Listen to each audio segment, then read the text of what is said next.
One of the teams that has been consistently in the top 5 this season in the NCAAW is Stanford University, who have followed up their championship success from 2021 with another brilliant regular season, currently ranked 2nd in the country with a record of 22-3. They've beaten multiple other ranked sides and have rarely seemed vulnerable, giving them a strong case as a favourite to win the national championship yet again in 2022. So, how good are Stanford actually right now? What has allowed them to once again dominate this season, and can it continue into the postseason? I'll be discussing all of that and more in today's video. Before we start, if you're new here and enjoy the video, be sure to subscribe. For more women's basketball content like this, I'm trying to reach 2,000 subscribers on this channel, so all support would be greatly appreciated. Anyway, with that being said, let's talk about Stanford. As I mentioned, Stanford are having another ridiculously successful season, currently on a 15-game win streak as of when writing this script. They've been elite through many contests, including a blowout win over number 13 Maryland, clutch wins over top 15 sides in Arizona, Indiana, and Tennessee, and until a third quarter collapse, looked impressive against the number 1 ranked South Carolina Gamecocks.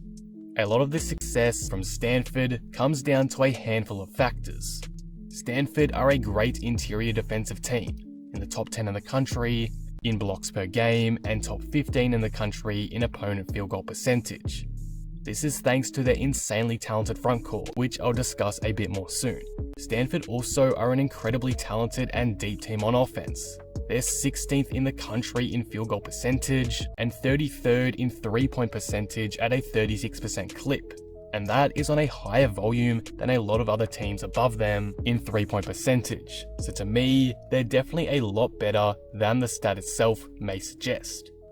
Stanford are an excellent cutting team, and while they're not a top team in assists by any stretch, their ability to create opportunities through off-ball screens and cuts is amazing. It was a big part of what won them the championship last season.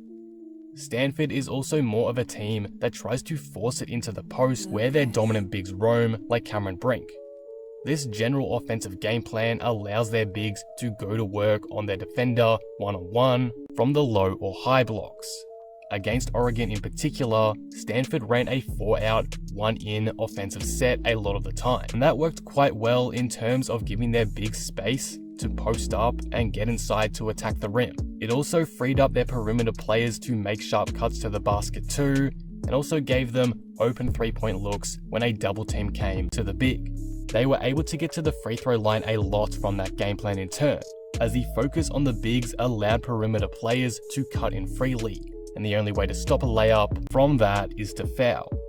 It's a unique strength for Stanford, and it makes them tough to defend, as there aren't many teams who have the capacity to lock down the caliber of talent Stanford has in the post. Overall, the team has a great defensive structure that limits a lot of the offensive sets that their opposition run, and they've also found ways to maximize the strength of their players through their offensive game plan.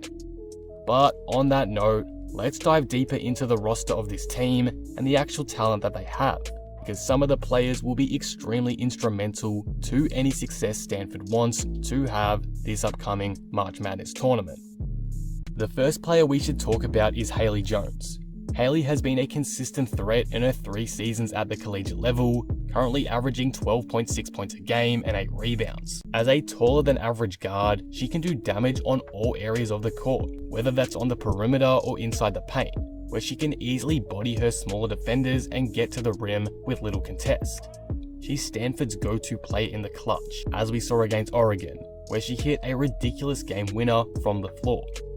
She's a composed and decisive player, and has a natural scoring instinct. Most importantly, she's a proven winner, and time again, even if she's slightly inefficient, she makes a big impact on the final result. Jones also stars defensively, averaging over a block a game, incredible for a guard like her. In my eyes, she's an underrated defender. The stats may not always reflect it, but I think her physical attributes give her the capability to always be a positive on that end of the floor. Jones isn't necessarily the only star on this team though. Stanford is an extremely well-rounded team that has multiple options they can utilize to score the ball and lock down opposition, which makes them such a dangerous team to come up against. So, who else has been fantastic this season? Cameron Brink certainly needs her recognition. Her unique physical attributes and skill set provide a unique dynamic to this team's offense, as there's not many players that have the ability to defend her to a high level. Put it simply, she's a major mismatch when she's at her best. Her introduction last season, when she came in as a freshman, was huge and helped elevate this team to championship status in a big way. And with the way she's been playing this season, increasing her averages to 13 points and 8 boards a game, I think she can make that same kind of impact again. In my opinion, she's certainly the biggest X factor on this team, as again, her unique skill set provides an advantage for Stanford. Brink is also the anchor of Stanford's defense, with her presence inside the paint often deterring drivers and forcing a more perimeter-based game from the opposition. She's averaging over 2 blocks a game, ranking her in the top 25 in the nation for blocks per game, and that defensive awareness she possesses will be vital come playoff time. Overall, Brink has been a great talent for Stanford all season, and will be for sure a major cornerstone for this team in their March Madness run. Another guard who's been impressive this season is Lexi Hull.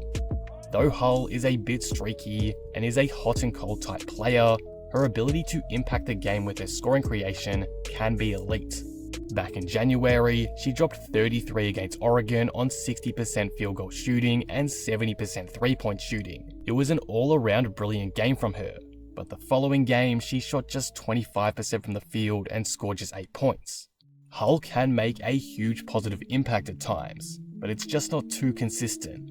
But if she is able to step up in the postseason, Stanford will be a lot more versatile and dangerous. She can truly make or break this team's postseason run in my eyes, and I mean that in the best way possible. Hull is very talented and can really be the MVP of this team if she's more consistent. We saw that last year where she dropped 28 points in the Final Four, and that got Stanford over the line and into the championship match. So we'll have to wait and see if she can do that again. Again, she's going to be a very important piece for this Stanford team. So those are all the players that I want to discuss today that are making a great impact on this Stanford team. I'll quickly mention Hannah Jump and Francesca Belibi. They've also been great in their respective roles and have further contributed to the depth of the reigning champs. But with that being said, how good is Stanford actually? How far can they go in March, and will they win the chip again? As of right now, I highly expect Stanford to make another deep postseason run. I think a Final Four spot at minimum is what we can expect. They should win the Pac-12 championship because though Arizona and Oregon are quite tough opponents, I just don't think they'll be able to overrun Stanford. They have the capability to do so for sure. Stanford isn't invincible, but I think the strength of Stanford's defense and then their incredibly versatile and balanced offense, as well as much better inside presences compared to these teams, will be too much to handle in a playoff setting.